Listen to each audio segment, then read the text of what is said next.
चला तर मंडळी, आज आपण गाईच्या दुधापासून कसं खरवस बनवायचं मी तुम्हाला या रेसिपीमध्ये डिटेलमध्ये सांगणार आहे आणि छोट्या छोट्या टिप्ससुद्धा सांगणार आहे.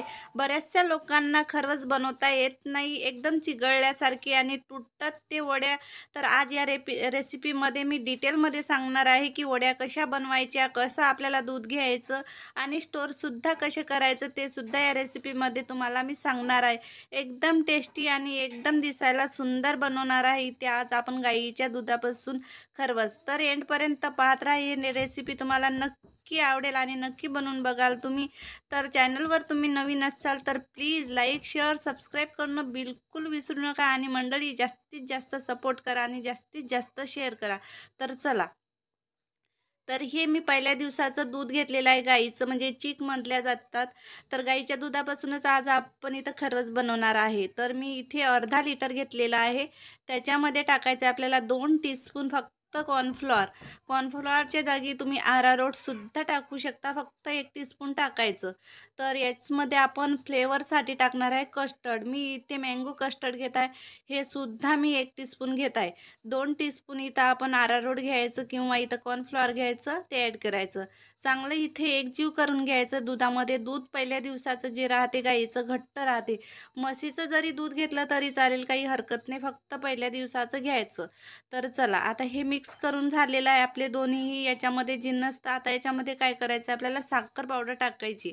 तर मी घरीच मिक्सरमधून काढून घेतलेली आहे. 4 टीस्पून मी इथं साखर वाटलेली टाकलेली आहे. आता जर तुम्हाला जास्त गोड आवडत असेल तर तुम्ही इथे साखरेचं प्रमाण जास्त करू शकता किंवा इथे तुम्ही इलायची पूड टाकू शकता, इथे नारळ बुरादा टाकू शकता, ड्रायफ्रूटचा बुरादा टाकू शकता या स्टेजवर. तर मी आता इथं चाळून घेणार, एक जीव झालेला आहे, हे पाहू शकता, काहीच गाठी गुटली नाही आहे. 2 वेळा मी इथं चाळून घेतलेलं आहे. पहिल्यांदा मी जेव्हा घेतले तेव्हासुद्धा गाळून घेतलं, नंतर मी हे सगळे जिन्नस एकजीव केले, त्याच्यानंतर हे चाळून घ्यायचं. म्हणजे जे एक्स्ट्रा गाठी गुटल्या जर असल्या किंवा इथे काही कचरा असला तर निघून जातो. तर बघू शकता, जास्त तर काही आहे नाही याच्यामध्ये. तर आता हे ज्या भांड्यामध्ये खरवस बनवायचं तेच भांडं घेतलेलं आहे मी. तर इथं मी केक टिनचं भांडं घेतलेलं आहे. तर चला, आता समोरची प्रोसिजर. तर कढईमध्ये इथं मी 2 गिलास पाणी घातलेलं आहे आणि रिंगसुद्धा टाकलेली आहे. डायरेक्टली आपण पाण्यामध्ये न टाकता काहीतरी भांडं ठेवायचं, म्हणजे जर रिंग नसेल तर इथं तुम्ही वाटी किंवा प्लेट ठेवू शकता आणि याच्यावर आपण हे जे भांडं आपण ज्याच्यामध्ये खरवस बनवत आहे ते ठेवायचं. आता झाकून फक्त 30 मिनटं ठेवायचे. 30 मिनटामध्ये एक वेळा चेक करून बघायचं, जर वाटलं तर काढून घ्यायचं. तर आता 30 मिनटं झालेले आहे, बघू शकता तुम्ही, मस्त इथं आपला सेट झालेला आहे खरवस. तर आता पाहू शकता, आता चाकूनी इथे आपल्याला हलकं हलकंसं दाबून बघायचं. कुठं लूज जर असेल तर तुम्हाला असं वाटत असेल, कुठं डबडब असं पाण्यासारखं वाटत असेल, तर तुम्ही इथे 10 ते 12 मिनटं पुन्हा ठेवा आणि चाकूमध्ये असं टाकून पहा. आतमध्ये जर क्लीन येत असेल तर हे गॅस बंद करा आणि थंड करण्यासाठी ठेवा. तर हे परफेक्ट आपलं झालेलं आहे सेट. तर बघू शकता, मी इथं थंड करण्यासाठी ठेवलं. आता हलकंसं थंड झालेलंच आहे. आता हे केक टीनमध्ये तुम्ही उलटं दुसऱ्या भांड्यामध्ये करू शकता, म्हणजे जसं आपण केक वगैरे बनवतो तसं. सर हे साईडला आपण काटं असे मोकळे करून घ्यायचे आणि उलटं भांडं करून घ्यायचं. पण मी तसं काही करणार नाही, कारण की वड्या जे आहे अशाच पाडून घ्यायच्या आपल्याला, म्हणजे इकडे तिकडे वड्या जाणार नाही, तुटणार नाही. एक समान इथं आपल्याला वड्या बनवायच्या असेल तर तुम्ही तुमच्या अंदाजी किंवा तुमच्या आवडीनुसार इथं कट लावायचा. तर तुम्हाला समजतच असेल, चाकूला बिलकुल काहीच इथं खरवस लागत नाही आहे आणि चांगली इथं टाईट झालेली आहे आपली वड्या. याच्यामध्ये साखर, आपण इथे मँगो, इथे कस्टर्ड ॲड केलेलं आहे, त्याच्यामुळे इथे तुम्हाला येलो कलर दिसत असेल.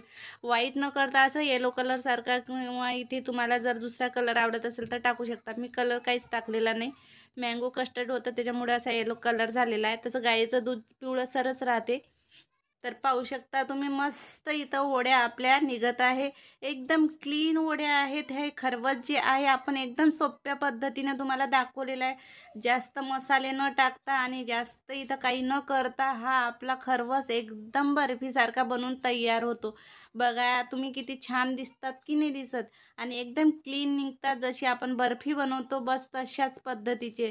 तर बघू शकता, मी पूर्ण इथं वड्या पाडून घेतलेल्या आहे आणि एका प्लेटमध्ये मी इथं काढलेल्या आहे.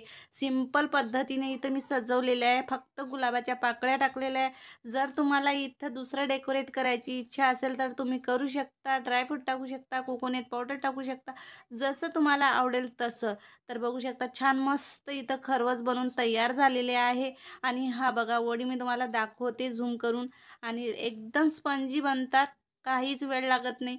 फक्त इथं सेट करण्यासाठी आपल्याला 30 ते 35 मिनटं लागतात. पण खरवस जे आहे 1 ते दीड महिना आपण इथं टिकून ठेवू शकतो, असे आपले खरवस बनवून तयार होतात.